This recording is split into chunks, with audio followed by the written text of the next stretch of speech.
বধু শুনছে 90.8 FM বেতার বিদ্যাসাগর, মেদিনীপুরের একমাত্র কমিউনিটি রেডিও চ্যানেল বেতার বিদ্যাসাগর। আপনার সঙ্গে, আপনার কথায়। কৃষি সংক্রান্ত নানান কথা, প্রশ্ন আপনার, উত্তর দেব আমরা। কৃষিক্ষেত্রের নানান খুঁটিনাটি তথ্য নিয়ে শুরু হচ্ছে আমাদের অনুষ্ঠান ম্যাটিক্স কৃষি পাঠশালা। ম্যাটিক্স কৃষি পাঠশালায় আজ শুনবেন মডার্নাইজেশন ইন এগ্রিকালচার। আজকের বক্তা প্রফেসর ডক্টর রতিকান্ত ঘোষ। কৃষিপ্রধান দেশ ভারতবর্ষ, তাই কৃষিক্ষেত্রে উন্নতির কথা মাথায় রেখে কৃষক বন্ধুর পাশে দেশের প্রধানমন্ত্রী সূচনা হলো কৃষকদের জন্য বিশেষ যোজনা PM প্রণাম। জৈবিক সারের ব্যবহার থেকে কৃষকদের বিশেষ প্যাকেজ প্রদান, সবই এই যোজনার অন্তর্গত। PM প্রণাম প্রধানমন্ত্রী কর্তৃক কৃষক বন্ধুর জন্য বিশেষ যোজনা। PM প্রণাম, এই প্রকল্পের সম্পর্কেই বিস্তারিত জেনে নেব এবার। অর্থনৈতিক বিষয় সংক্রান্ত মন্ত্রিসভা কমিটি অর্থাৎ CCEA 28 জুন 2023 তারিখে অনুষ্ঠিত একটি বৈঠকে PM প্রণাম প্রকল্পটি অনুমোদন করেছে। PM প্রণাম শব্দটি আমাদের মাতৃভূমির পুনরুদ্ধার, সচেতনতা সৃষ্টি, লালন পালন ও উন্নতির জন্য একটি PM প্রোগ্রামকে বোঝায়। আমাদের নিজের মায়ের মতো মাতৃভূমি অর্থাৎ মাদার আর্থের যত্ন নেওয়া এবং তাকে সুস্থ রাখার প্রতি এটি একটি অনন্য পদক্ষেপ। এভাবেই মাতৃভূমি এর বিনিময়ে আমাদের অনেক কিছুই ফিরিয়ে দেবেন। গ্রাম পর্যায় থেকে শুরু করে আমাদের সম্মিলিত প্রচেষ্টার মাধ্যমেই এটি সম্ভব। PM প্রণামের প্রাথমিক লক্ষ্য হল একটি গুরুত্বপূর্ণ সমস্যার সমাধান করা, আর সেই সমস্যা হল কৃষিতে রাসায়নিক সার এবং কীটনাশকের অত্যধিক ব্যবহার। অধিক উৎপাদনের আকাঙ্ক্ষায় অতিমাত্রায় সার ও কীটনাশকের ব্যবহার হচ্ছে, যার ফলে এই মাটির ক্ষতি হচ্ছে এবং উৎপাদন ক্ষমতা কমে যাচ্ছে। মাটির পুষ্টি নিরাপত্তার জন্য কৃষিতে জৈব এবং প্রাকৃতিক সার একীভূত করে মাটির পরীক্ষাভিত্তিক সারের সুষম ব্যবহার পদ্ধতি করা প্রয়োজন। এছাড়াও জৈব এবং প্রাকৃতিক কৃষি পদ্ধতি, সম্পদ সংরক্ষণের কৌশল যেমন সমন্বিত চাষ পদ্ধতি, ক্ষুদ্র সেচ, মালচিং, নো-টিলাজ, ফসলের ঘূর্ণনের মতো পদ্ধতিও কৃষিক্ষেত্রে গ্রহণ করা উচিত। এই পদ্ধতি মাটির উর্বরতা বাড়াবে, পরিবেশ দূষণ হ্রাস করবে এবং দীর্ঘমেয়াদী কৃষি উৎপাদনশীলতা বাড়াবে। কৃষিক্ষেত্রে সুষম সারের ব্যবহার মাটি সহ আমাদের পরিবেশের স্বাস্থ্য নিশ্চিত করতে গুরুত্বপূর্ণ ভূমিকা পালন করে। ভারসাম্য বজায় রেখে সার ব্যবহারের অর্থ হল উদ্ভিদের জন্য প্রয়োজনীয় পুষ্টির উপাদান সঠিক পরিমাণে এবং অনুপাতে সঠিক সময়ে এবং সঠিক পদ্ধতিতে ব্যবহার করা। সংশ্লিষ্ট রাজ্য বিশ্ববিদ্যালয়গুলি ইতিমধ্যে তাদের এলাকার ফসলের প্রয়োজন অনুসারে এই ডোজগুলি নির্ধারণ করেছে। সুপারিশকৃত ডোজ অনুযায়ী সার ব্যবহার করলে ফসলের ফলন ও গুণগত মান বৃদ্ধি পাবে। সুস্পষ্ট মাটিতে জন্মানো ফল, শাকসবজি এবং শস্য প্রায়শই প্রয়োজনীয় পুষ্টিগুণে সমৃদ্ধ এবং স্বাদ ভালো হয়। ভালো ফসলের জন্য এবং গুণমান আমাদের কৃষকদের জন্য উচ্চ লাভের দিকে পরিচালিত করে।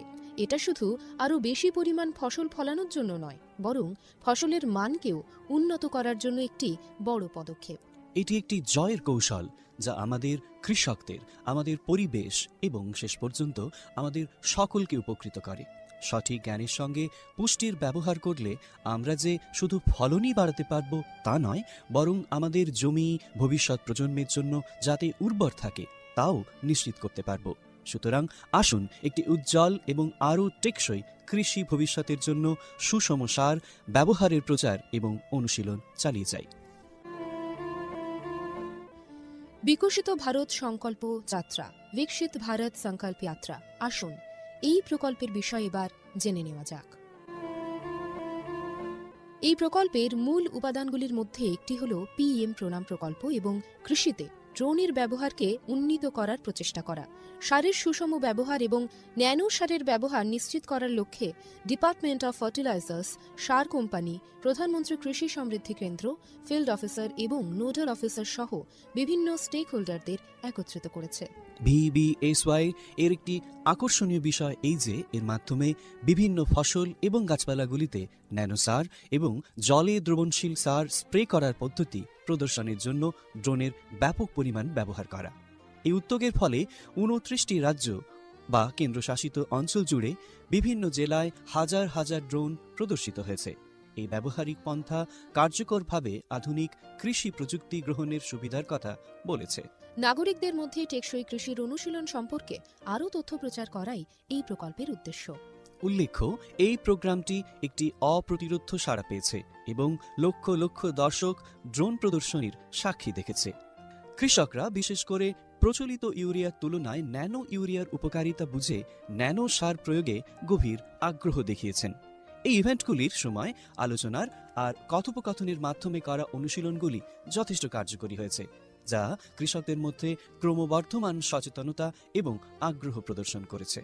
বহু উৎসাহী কৃষক এই প্রকল্পের প্রতি ড্রোন ব্যবহারে আগ্রহ প্রকাশ করেছেন।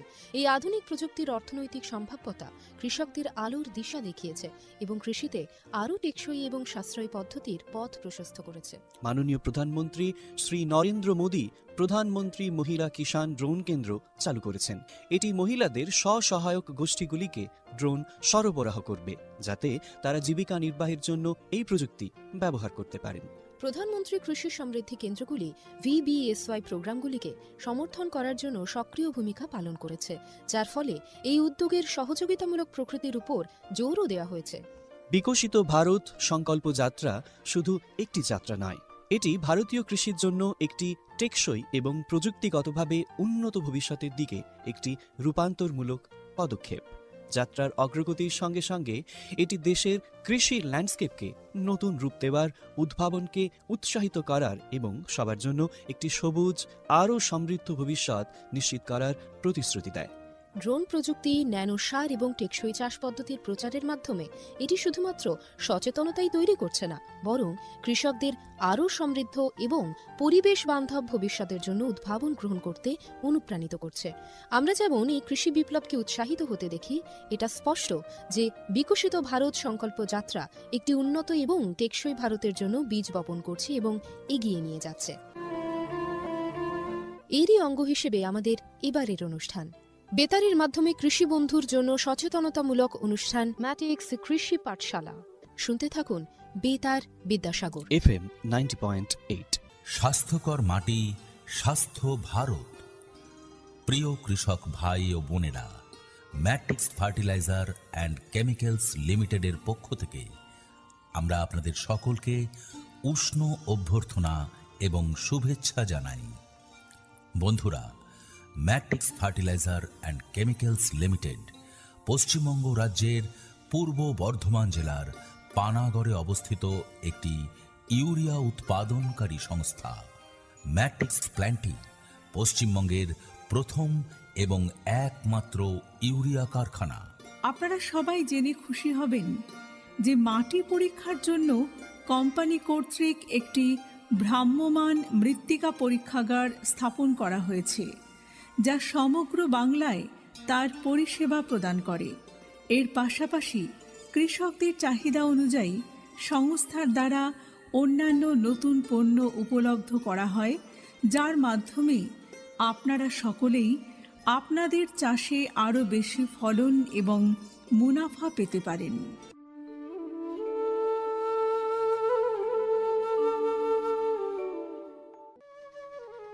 নমস্কার বন্ধু, শুনছেন 90.8 FM প্রচার তরঙ্গে বেতার বিদ্যাসাগর। আর সময় হয়ে গিয়েছে ম্যাটিক্স কৃষি পাঠশালার। আজকের কৃষি পাঠশালায় আমি রয়েছি বন্ধুর সঙ্গে শ্রবণা, আর আমার সঙ্গে রয়েছেন professor doctor Ratikanta Ghosh, vice principal সুশ্রীজু institute, Kalyan university and former professor VCKV। Sir, আপনাকে অনেক অনেক স্বাগত জানাই আমাদের এই অনুষ্ঠানে। স্যার, আপনাকে যখন পেয়েই গেছি তখন প্রথমেই যে প্রশ্নটা আপনাকে করব সেটা হচ্ছে যে আধুনিক কৃষি নিয়ে আজকাল আমরা অনেক কিছু শুনতে পাচ্ছি। আধুনিক কৃষির বর্তমান অবস্থাটা কোথায়? আপনাকে সত্যি ধন্যবাদ, কারণ এত সুন্দর একটা প্রশ্ন করেছেন।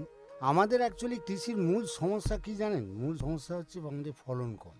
আমরা যদি পৃথিবীর বিভিন্ন দেশগুলো দেখি তাহলে দেখবো যে ফলনে ভারতবর্ষ অনেক পিছিয়ে আছে। এর যে অ্যাকচুয়ালি আমাদের কিন্তু লোক সংখ্যা তো বাড়ছে। আজকে আমরা দেখতে পাচ্ছি যে আমরা প্রায় পৃথিবীর এখন শ্রেষ্ঠ পপুলেটেড কান্ট্রি হয়ে গেছে। 145 কোটি আমাদের প্রায় লোক হতে চলেছে।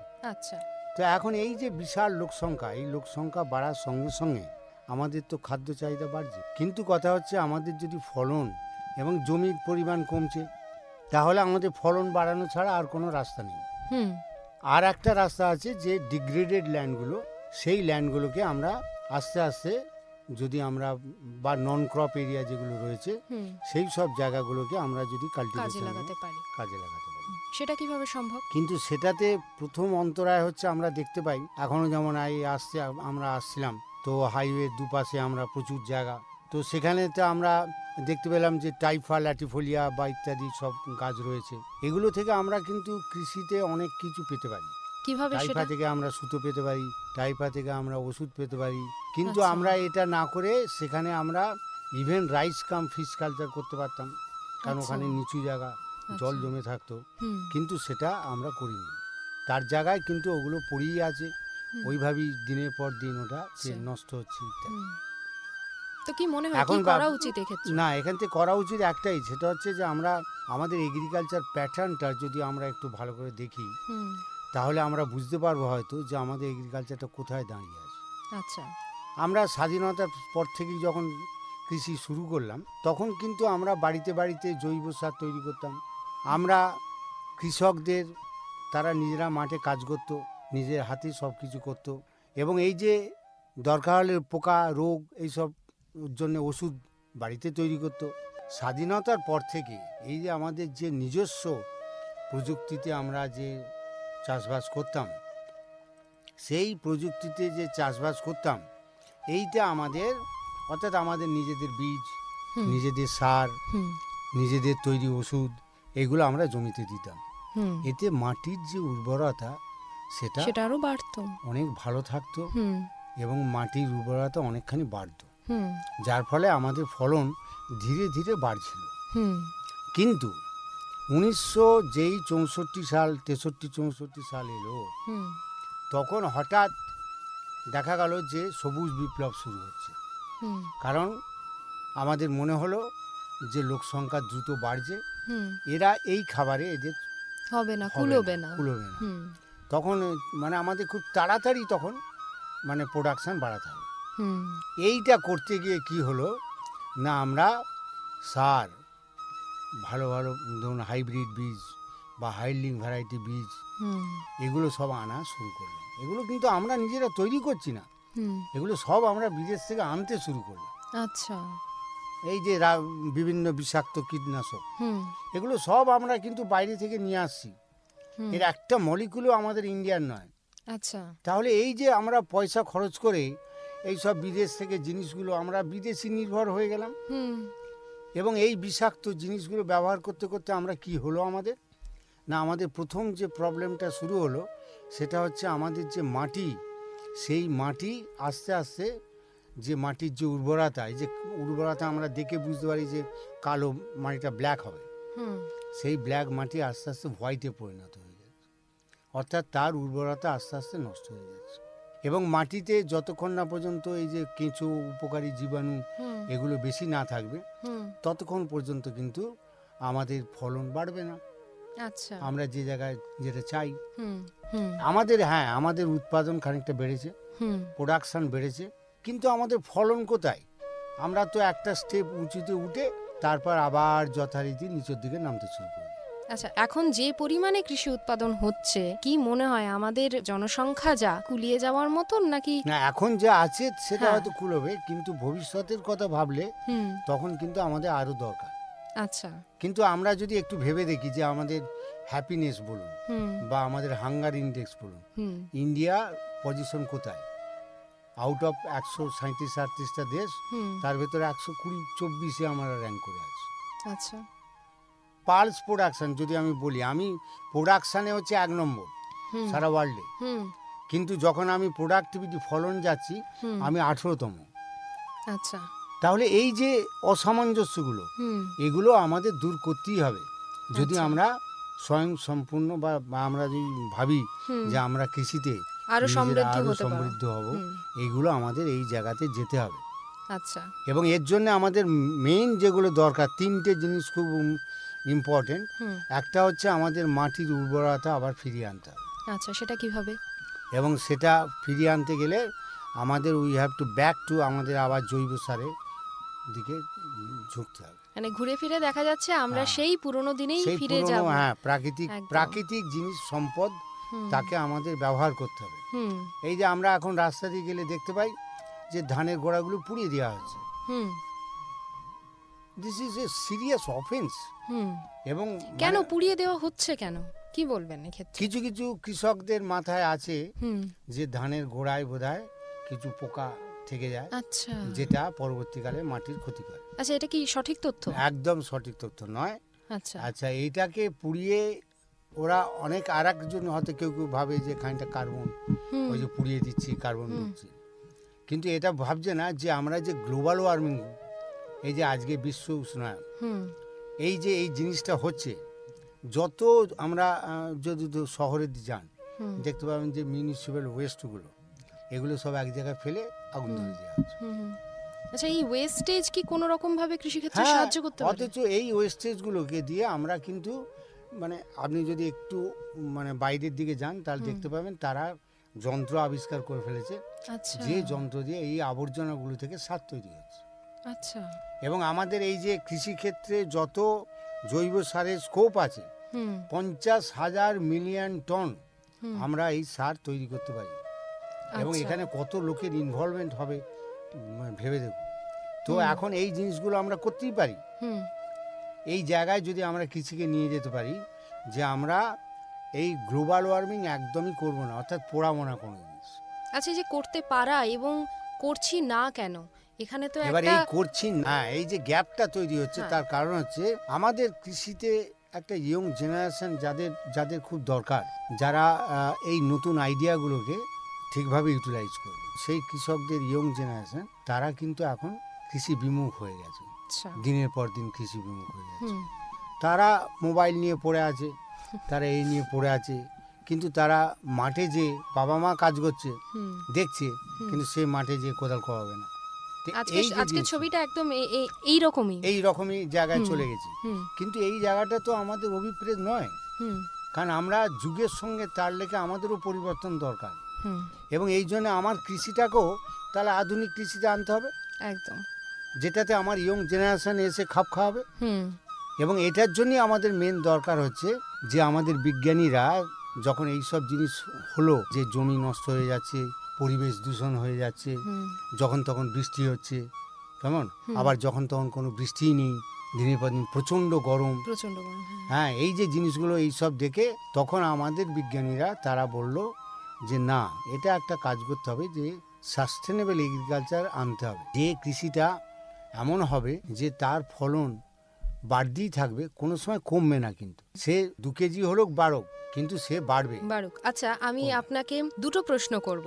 আগেকার দিনে সবুজ বিপ্লবের কথা আপনি বললেন, তার আগে আমরা প্রাকৃতিক বা জৈব সারের ব্যবহার করে যে পরিমাণ ফসল আমরা উৎপাদন করছিলাম, তার থেকে বেশি উৎপাদন করার জন্য আমরা রাসায়নিক সার নিয়ে আসলাম, সেটাই আপনি বললেন। তো সেক্ষেত্রে এখন আমরা পরিমাণ তো কমাচ্ছি না, বরং আরো বাড়াতেও হতে পারে আমাদের যা জনসংখ্যার পরিমাণ, সেক্ষেত্রে তো ফসলের পরিমাণ বাড়াবো, কিন্তু আবার প্রাকৃতিক বা জৈব সারের ব্যবহার করব, তো কোথাও গিয়ে কি সেই ভারসাম্যটা নষ্ট হতে পারে? হ্যাঁ, এই ভারসাম্যটাই অ্যাকচুয়ালি প্রথম থেকেই চিন্তা করা উচিত ছিল, যে আমরা কতখানি জৈব দেবো, কতখানি রাসায়নিক অ্যাকচুয়ালি এখানে ইউজ করব। কিন্তু আমরা তালগোল পাকিয়ে ফেলেছি। আচ্ছা, আমরা কি করেছি, যখন যেখানে পারি, যেটা যেখানে লেগেছে দিতে শুরু করেছি। এটা পোকা লেগেছে, সকালে একটা ওষুধ দিচ্ছি, বিকালে একটা ওষুধ দিচ্ছি। এবং এর ফলে কি হচ্ছে, অতিরিক্ত মাত্রায় বিষ প্রয়োগ হয়ে গেছে। এই বিষগুলো মাটিতে ঢুকছে, তারা মাটির ভেতর জীবাণুগুলোকে মেরে ফেলছে। এবং আমার মাটির ভেতর যে জীবাণু বা কেঁচো, এরাই তো আমার মাটির শক্তি। একদম, সেই কার্বনগুলো, যে কার্বনগুলো খেয়ে ওরা ওই জীবাণুগুলো বড় হতো, সেগুলো নেই, মাটির স্বাস্থ্য নষ্ট হয়ে যাচ্ছে। যার ফলে আমরা চেষ্টা করলেও কিন্তু আমাদের উৎপাদনটাকে বাড়াতে পারছি না। এইখানেই একটা প্রশ্ন বিজ্ঞানীদের, যে আমরা এমন কিছু করব যেটা প্রাকৃতিক জিনিস দিয়ে ব্যবহার করব। আমরা এমন বলছি না যে আমরা সব রাসায়নিক সব বন্ধ করে দিই, তা নয়, কিন্তু আমরা বলছি যেটুকু প্রয়োজন সেটুকু দেয়া, এবং হচ্ছে সবুজ মার্কা, আচ্ছা, মানে বিষ কম। আচ্ছা, যদি বিষ না থাকে, মানে বিষ তো সামান্য থাকতেই হবে, নাহলে মরবে না। তো আমরা কম বিষযুক্ত জিনিস, সেটা কি করে বুঝবো আপনি বলেন? আমরা ওই যে সবুজ, মানে আমাদের যখনই কোনো কীটনাশক হয়, তখন কীটনাশকের গায়ে 3-4টে লোগো থাকে। লাল লোগো মানে হচ্ছে সবচেয়ে বেশি বিষাক্ত, আচ্ছা, তারপরে হলুদ, আচ্ছা, তারপরে হচ্ছে নীল, হুম। তারপরে হচ্ছে সবুজ। সবুজটা হচ্ছে গ্রিন, যেটা অনেকটা ভালো, হুম। মানে এটা দিলে ক্ষতি নেই, আচ্ছা। মানে আচ্ছা। খুব বেশি আমাদের ক্ষতি হবে না। আজকে হয়তো 2-4টে একটু জীবাণু মরলো, হুম। কিন্তু ওটা 2 দিন কত পরে আবার ঠিক হয়ে যাবে।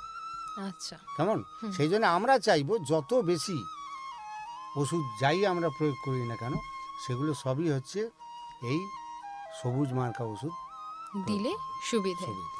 আচ্ছা, এবারে যে দুটো প্রশ্ন করব বলেছিলাম তার মধ্যে একটা রাখলাম, আরেকটা হচ্ছে এই যে অত্যাধিক গরমের কথা আপনি বললেন, ধরুন অত্যাধিক গরম বা অত্যাধিক ঠান্ডা, এখন যে প্রাকৃতিক ভারসাম্য আমাদের নষ্ট হতে শুরু করেছে তার জন্য এই সমস্যার আমাদের সম্মুখীন হতে হচ্ছে। এই বিষয়টা আমাদের কৃষি উৎপাদনের ক্ষেত্রে কতখানি প্রভাব ফেলে? প্রথম ব্যাপারটাই হচ্ছে যে আমরা যখন এই যে একটা ফসল লাগাই, হুম। ফসলের একটা নির্দিষ্ট ধরুন ফুল হবে, হুম। তার জন্য একটা নির্দিষ্ট টেম্পারেচার চাই, ফল ধরবে নির্দিষ্ট টেম্পারেচার চাই। হুম। যদি অতিরিক্ত টেম্পারেচার হয়ে যায় হুম। তাহলে দেখা যায় যে তার ওই ফুল ফল ধরার সময় অন্য কিছু একটা, এবং ফসলের যে গুণাগুণগুলো সেই গুণাগুণগুলো নষ্ট হয়ে গেল। আচ্ছা। কারণ যে টেম্পারেচারে আমার এই ভেতরে এতে ধরুন ফলের ভেতর যে জিনিসগুলো থাকলো কেমিক্যালগুলো, হুম। সেইগুলো ঠিকভাবে হতে পারলো না। দ্বিতীয় যে মেজর সমস্যা হচ্ছে যে আমাদের বেশিরভাগ এই সার বলুন, ওষুধ বলুন, এগুলো আমরা সামুদ্রিক শৈবাল থেকে তৈরি করি। আচ্ছা। আর এই সমুদ্রের উপরের স্তর যেখানে শৈবালগুলো থাকে, সেই শৈবালগুলো অ্যাকচুয়ালি এই টেম্পারেচার বাড়ার জন্যে মরে যাচ্ছে। আচ্ছা। এর ফলে কি হচ্ছে, সামুদ্রিক শৈবালগুলো মরে যাওয়ার জন্যে আমাদের যেটা প্রবলেম হয়ে যাচ্ছে যে আমরা ওখান থেকে ধরুন যে বায়ো ফার্টিলাইজার হুম। বা আমরা বিভিন্ন ধরনের সার ওষুধ হুম। যেগুলো তৈরি করতে পারতাম, হুম। সেগুলো এখন করতে পারছি না, কমে যাচ্ছে সেগুলো তার স্কোপ, কারণ ওই শৈবালগুলো মরে যাচ্ছে। মরে যাচ্ছে। আর দ্বিতীয়ত আমাদের ফসলের ক্ষতি হচ্ছে। হুম। আজকে আলু লাগিয়েছি, হুম। হঠাৎ দেখা গেল আলু সুন্দর হয়েছে, হুম। মাঝখানে পরপর 4 দিন বৃষ্টি হয়ে গেল। এগুলো তো আচ্ছা। আগে ছিল না। কিন্তু এই পরিবেশ দূষণটা হলো কেন? কেন হঠাৎ এই গ্লোবাল ওয়ার্মিং হচ্ছে, কেন টেম্পারেচার বাড়ছে? হুম। তার কারণ হচ্ছে আমরা এই যে বিষাক্ত রাসায়নিকগুলো পদার্থগুলো প্রয়োগ করছি, হুম। এ কিছু কিছু ক্লোরিনেটেড, যেমন ক্লোরিন যুক্ত যে প্রোডাক্ট, হুম। এগুলো বেশিরভাগই কিন্তু ওজোন লেয়ারে যায়। যে আচ্ছা। ওজোন লেয়ার, ক্লোরিনের কথা বলছেন, সমুদ্রের শৈবাল থেকে যে সার তৈরি হয় বলছেন, সেক্ষেত্রেও তো ক্লোরিন থাকবে। হ্যাঁ থাকবে, কিন্তু কথা হচ্ছে যে আমরা ক্লোরিনেটেড প্রোডাক্টগুলোকে যদি সঠিকভাবে ব্যবহার না করি আচ্ছা। তবে এই সমস্যাটা। আমি তো আচ্ছা। আগেও বললাম হুম। যে আমরা যখন ওষুধ দিই এখনকার কৃষকরা, হুম। তখন কি হচ্ছে, এরা বেশিরভাগই হচ্ছে ডিলার নির্ভর হয়ে গেছে। আচ্ছা। ওই ডিলারদের থেকে গেছে, যে একজন বলে দিচ্ছে এই ওষুধ দাও, ও ওষুধ দিয়ে দিল, বিকালবেলা আরেকজন গেল, সে যে বললো এই ওষুধটা দাও না, তুমি ওটা দিয়েছো কেন, ওটার থেকে এটা ভালো, ও ওটাই দিয়ে দিল বিকেলে আবার। যে যেটা করতে বলছে হ্যাঁ, ও এইটার জন্য যেটা দরকার হচ্ছে আমার কৃষকের এই সম্পর্কে যদি সম্পর্ক ধারণা থাকে, এবং এটার জন্য ওই ইয়ং জেনারেশনকে দরকার, আচ্ছা। যে লেখাপড়া শিখে হুম। এই জায়গায় এসছে, এবং যে এই জিনিসটা অন্তত সে ঠিক করে বলতে পারবে যে না, আমি ওই সকালে এই ওষুধ দিয়েছি, বিকেলে ওষুধ তো দেবো না আমি, কারণ কিন্তু আমি সেই ধারণাটাই তো সেই ওনাদের মধ্যে ধারণাটা নেই। কৃষকদের ভেতর আনতে হবে। আচ্ছা। শিক্ষার দরকার, ট্রেনিং দেওয়ার দরকার, অনেক বেশি করে ট্রেনিং দেওয়ার দরকার। কৃষকদের ট্রেনিং দিতে গেলে কৃষকদের জায়গায় যেতে হবে, আচ্ছা। যেটা আমি যখন চাকরি করতাম আমি তাই করতাম।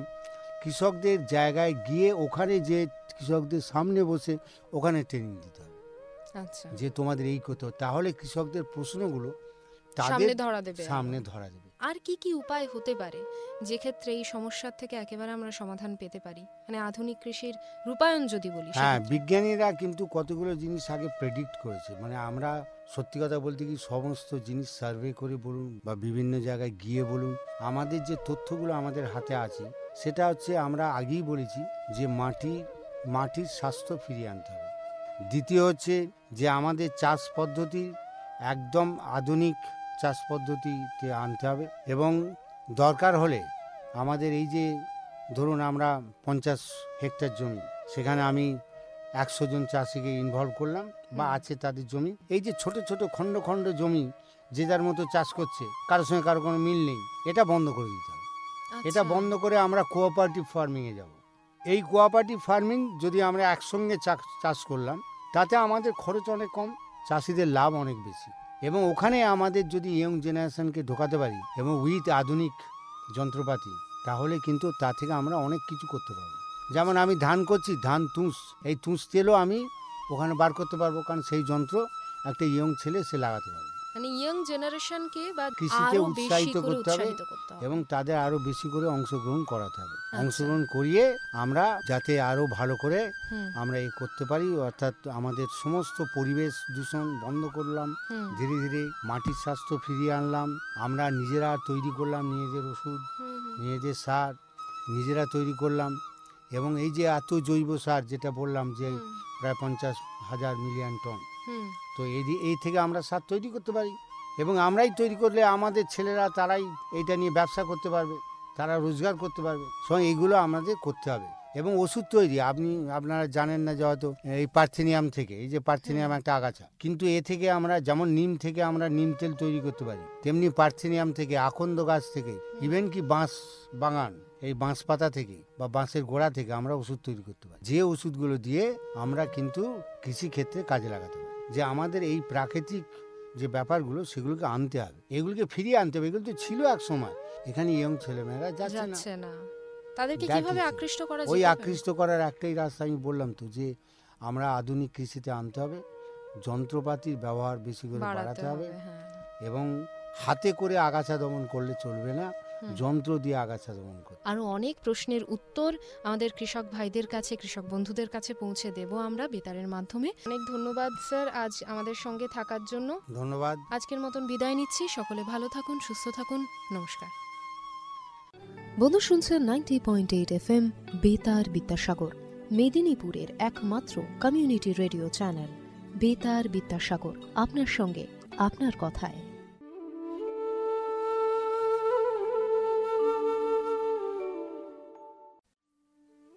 কৃষি সংক্রান্ত নানান কথা, প্রশ্ন আপনার, উত্তর দেব আমরা। কৃষি সংক্রান্ত নানান খুঁটিনাটি তথ্য নিয়েই বেতার বিদ্যাসাগরের বিশেষ অনুষ্ঠান ম্যাটিক্স কৃষি পাঠশালা। তাই আপনাদের যদি কোনো প্রশ্ন থেকে থাকে বা জিজ্ঞাসা থেকে থাকে অবশ্যই আমাদের জানাতে পারেন এবং পাশাপাশি কেমন লাগছে আমাদের এই কৃষি পাঠশালা অনুষ্ঠানটি শুনতে সেটাও জানাতে ভুলবেন না। আমাদের জানাতে পারেন সরাসরি আপনাদের মতামত মেল করে। আমাদের মেল আইডি betarbiddasagor@mail.vidyasagar.ac.in। এছাড়াও আমাদের চিঠি পাঠিয়ে আপনারা জানাতে পারেন। ঠিকানা সকলেই জানেন, তাও আরও একবার জানিয়ে দিই। বেতার বিদ্যাসাগর, বিদ্যাসাগর বিশ্ববিদ্যালয়, রাঙামাটি, মেদিনীপুর 721102। এছাড়া সরাসরি তো চলে আসতেই পারেন, আমাদের ফোনও করতে পারেন 8116884995 এই নাম্বারে। শুধুমাত্র ফোন নয়, সরাসরি হোয়াটসঅ্যাপ কিংবা মেসেজের মাধ্যমেও জানাতে পারেন আপনার মতামত। এছাড়াও ফেসবুক কিংবা ইনস্টাগ্রামেও আমরা রয়েছি 90.8 FM বেতার বিদ্যাসাগর এই নামে। আমাদের চটপট সার্চ করে ফেলুন এবং কোনো কথা থাকলে অবশ্যই আমাদের মেসেজ করে জানাতে পারেন। আমাদের অনুষ্ঠানের নিচে কমেন্ট বক্সে কমেন্ট করে জানাতে পারেন। ইউটিউব সেকশনে গিয়েও আমাদের অনুষ্ঠানের নিচে কমেন্ট সেকশনে কমেন্ট করে জানাতে পারেন এবং অবশ্যই ইউটিউবে আমাদের এই লাইভ অনুষ্ঠানটি শুনলে লাইক, শেয়ার এবং সাবস্ক্রাইব কিন্তু করতেই হবে। আমরা কিন্তু অপেক্ষায় আছি, তাই চটপট আপনার কথা পৌঁছে দিন আমাদের দোরগোড়ায়।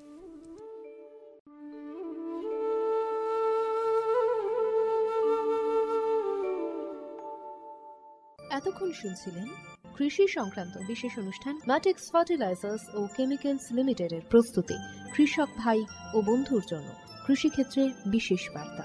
এই ধরনের অনুষ্ঠান আরও শুনতে কানে রাখুন বেতার বিদ্যাসাগর 90.8 FM, ঠিক বেলা 1টায়।